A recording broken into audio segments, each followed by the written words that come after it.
What's up guys, welcome back. I hope you're in the mood for pasta because today I'm gonna show you how to make this quick, easy, and delicious spicy cavatappi pasta.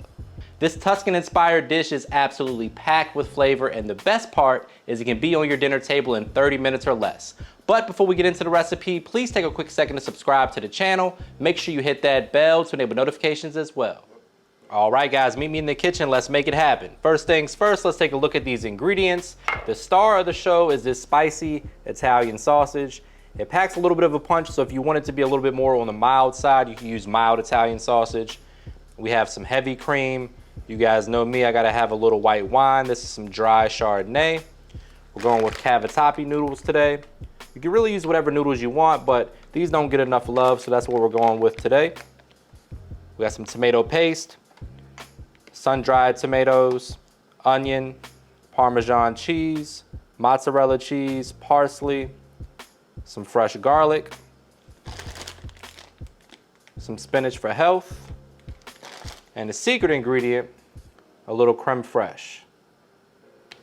All right, so first things first, in a large skillet over medium heat, we're gonna add a little avocado oil or olive oil, whatever you got. And then we're gonna start to cook this hot Italian sausage. I like to begin breaking it up with my hands. That way I don't go messing my pan up too much. Makes it a little bit easier. We just wanna brown this up nicely and get a good sear. Remember guys, that sear is gonna add some great flavor and texture and a little color to the dish as well. So you're accomplishing 3 things when you do that. I'm just gonna add another tablespoon or so of olive oil or avocado oil, either one. Just wanna make sure that the bottom of the skillet is coated nicely. And we're gonna brown up this hot Italian sausage. Now, for the pork patrol out there, those of you that don't eat pork, no big deal. You can use turkey, you can use chicken, you can use beef. They have a lot of different Italian sausage substitutes these days. So just keep that in mind as you're doing your grocery shopping. But for us, we got some pork Italian sausage in here. So after a couple minutes, you can go ahead and start moving it around. Just make sure that's cooked evenly on all sides. We're gonna deglaze the skillet here in a few minutes to get all of that beautiful fond up off the bottom of there. Lots of flavor packed in that. So at this point, once your sausage is most of the way cooked, we're going in with 1 diced onion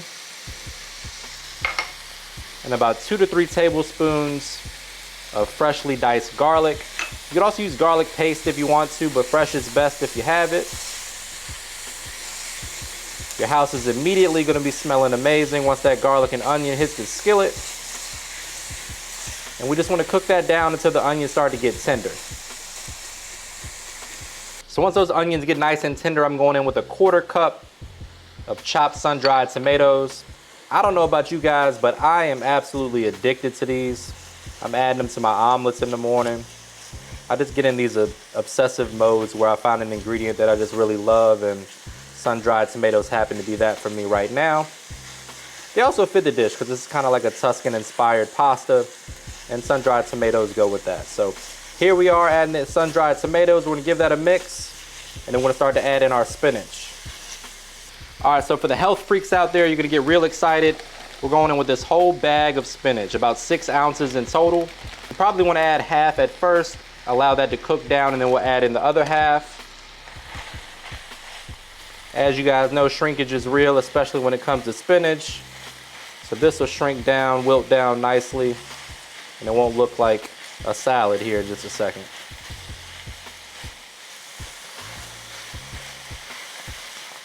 So about 4 to 6 ounces in total for the spinach.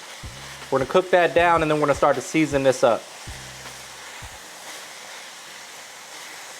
Now as far as the seasoning goes, we're gonna keep it nice and simple. My original all-purpose and my hot all-purpose, since we're making a spicy pasta today. Or you can use a blend of salt, pepper, garlic, onion powder, a little cayenne pepper. If you don't have my AP, feel free to use whatever you like at home. To kick up the heat a little bit more, we're going in with some red pepper flakes as well. Just a pinch of that. All right, the last seasoning to arrive to the party is the Italian seasoning. Go in with a teaspoon or so of that. 2 heaping tablespoons of tomato paste. That's gonna add some nice concentrated tomato flavor, along with just a subtle sweetness and some great color to this sauce. Once you get that tomato paste worked in, we're gonna deglaze the skillet with our white wine. For those of you guys out there that don't wanna cook with alcohol, you can use chicken broth in place of the white wine. But for the rest of us alcoholics, we're going in with the white wine, about a cup or so of that. Make sure you save some pasta water from your noodles. In goes the white wine. I like something dry like a Chardonnay. You don't have to go super expensive on the wine either, guys. A nice cheap bottle.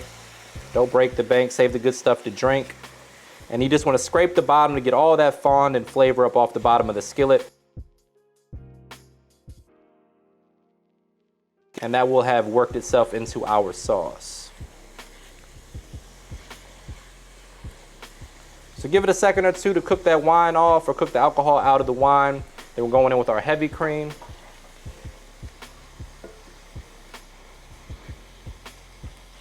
I feel like I want to put this on the sandwich just like it is.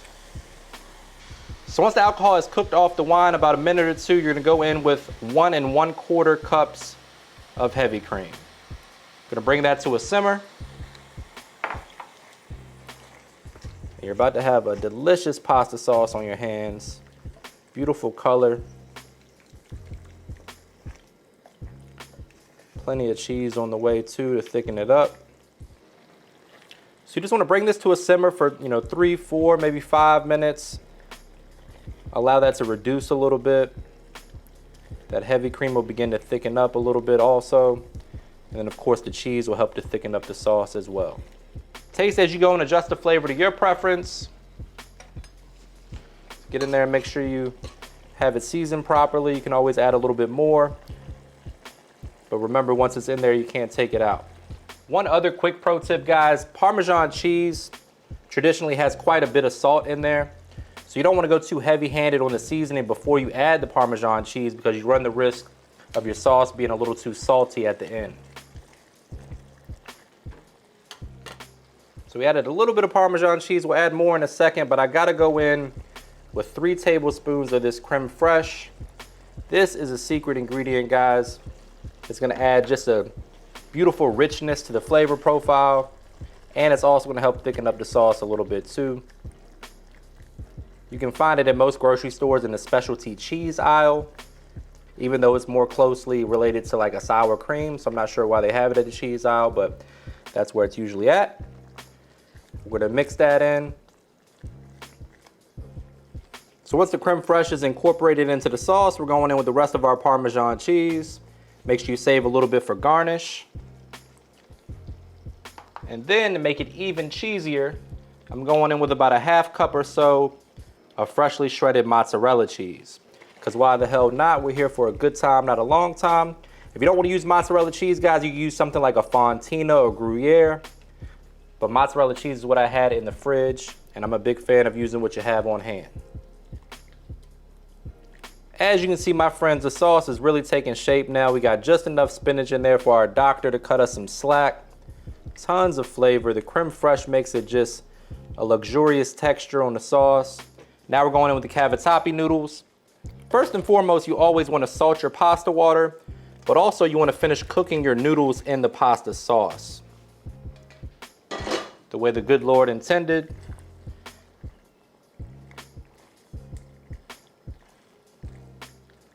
And that, my friends, is a delicious pasta for dinner in less than 30 minutes. Sam must be home. Now, just to add a little bit more volume to the sauce, I'm going in with just a splash of that pasta water. The starch from the pasta water is actually going to help thicken up the sauce a little bit more too, and help it adhere to the noodles and coat those noodles beautifully when we go to plate this up. All right, guys, give it one final taste test. Add a little bit more seasoning as needed. And the only thing left to do is plate this up.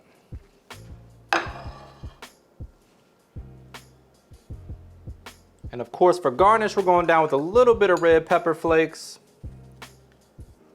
As if it's not spicy enough, I know, guys. So you'll let me know about it in the comments, I'm sure.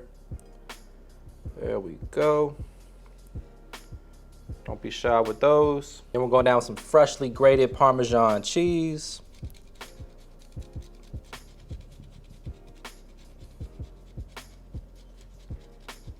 And a little fresh chopped parsley for a pop of color.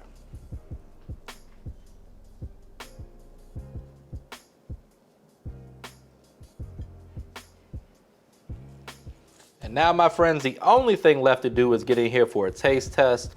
But before we do that, please take a quick second to subscribe to the channel. Make sure you hit that bell to enable notifications as well. Let's make sure we get the perfect bite. I need a little sun-dried tomato in the mix. There we go. Moment of truth.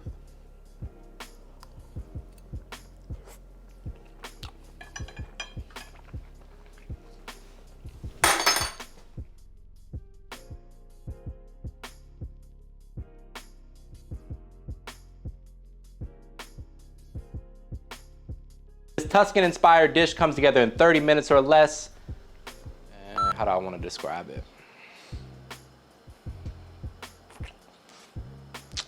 This recipe comes together in 30 minutes or less. This Tuscan-inspired recipe comes together in 30 minutes or less. All right, This Tuscan-inspired dish can be on your table in 30 minutes. That's not what it said.